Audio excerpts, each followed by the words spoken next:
সন্দেশখালী কাণ্ডের আবহে বিজেপি সাংসদ সুকান্ত মজুমদারের উপর হামলার অভিযোগের প্রেক্ষিতে রাজ্যের মুখ্য সচিব ভগবতী প্রসাদ গোপালিক সহ 5 প্রশাসনিক কর্তাকে ডেকে পাঠিয়েছিল লোকসভার স্পিকার রক্ষা কমিটি।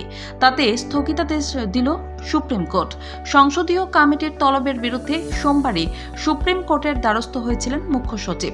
সোমবার বিষয়টিতে প্রধান বিচারপতি DY চন্দ্রচূড়, বিচারপতি JB পারদিওয়ালা এবং মনোজ মিশ্রের বেঞ্চের দৃষ্টি আকর্ষণ করেছিলেন আইনজীবী কপিল সিব্বল।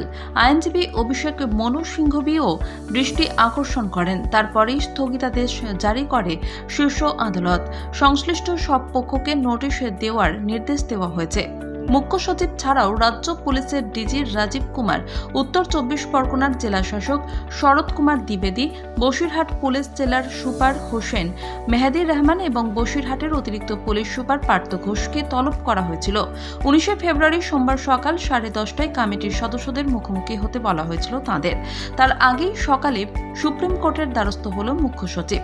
রাজ্যের 5 প্রশাসনিক কর্তা সংসদীয় কমিটির তলবে সাড়া দেবেন কিনা তা নিয়েই শুরু হয়েছিল জল্পনা। শনিবার রাজীবের কাছে সংসদীয় কমিটির তলব নিয়ে জানতে চাওয়া হয়েছিল। তাকে প্রশ্ন করা হয়েছিল তিনি কমিটির মুখোমুখি হবেন কিনা, কিন্তু সেই প্রশ্নের কোনো উত্তর মেলেনি রাজীবের তরফে। রবিবার রাত পর্যন্ত প্রশাসনের তরফে সরকারিভাবে কিছু জানানো হয়নি। তবে প্রশাসনিক মহলের একাংশের দাবি ছিল 5 কর্তার স্বাধিকার রক্ষা কমিটির মুখোমুখি না হওয়ার সম্ভাবনাই বেশি। সোমবার মুখ্য সচিব শীর্ষ আদালতের দ্বারস্থ হওয়ার পরই নবান্ন সূত্রে খবর মেলে রাজীব কমিটির তলবে সাড়া দেবে না। সে কথা তিনি চিঠি দিয়ে লোকসভায় সচিবালয়কে জানিয়েও দিয়েছেন।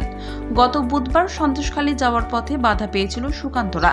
শেষে পুলিশের সঙ্গে খণ্ডযুদ্ধের মাঝে পড়ে সাংসদ অসুস্থ হয়ে পড়েন। প্রথমে তাকে বসিরহাট জেলা হাসপাতালে ভর্তি করানো হয়, পরে তাকে স্থানান্তরিত করা হয় কলকাতার একটি বেসরকারি হাসপাতালে।